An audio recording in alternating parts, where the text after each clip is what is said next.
పవిత్రమైన వంశానికి చెందినవారు, ఉన్నతమైన కుల గౌరవం కలవారు. అరబబ్బులందరూ వారి సేవలు తరిస్తారు. వారి ఆజ్ఞతో చెట్లు నడిచి వచ్చాయి, రాళ్ళు మాట్లాడాయి. వారి వేలి సైగతో చంద్రుడు రెండు ముక్కలయ్యింది.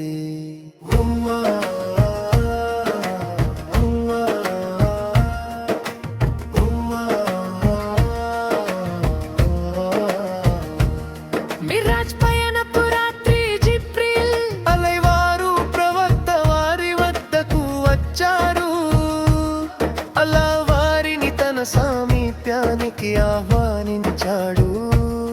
వారు ఎంతో ఉన్నతమైన గౌరవాలను పొందారు. అలా వారి ఉమ్మత్తుల గత పాపాలను క్షమించి అనుగ్రహించాడు.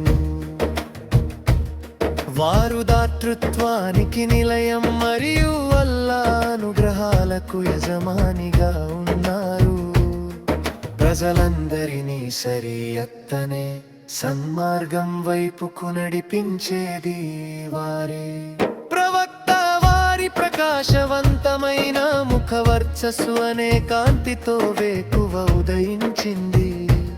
వారి నల్లని ముంగురుల నీడతో రాత్రి చీకటిగా మారింది.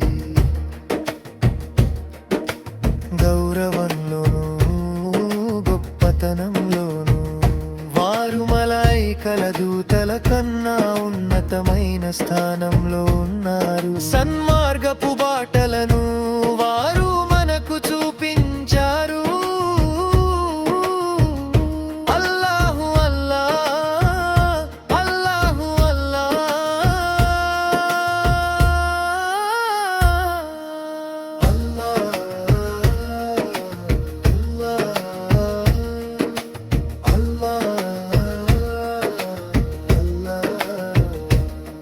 ఈ విధంగా మన ముహమ్మదు నబీ సవారే మన నాయకులు. వారిని అనుసరించి నడవడంలోనే మనకు నిజమైన గౌరవం లభిస్తుంది.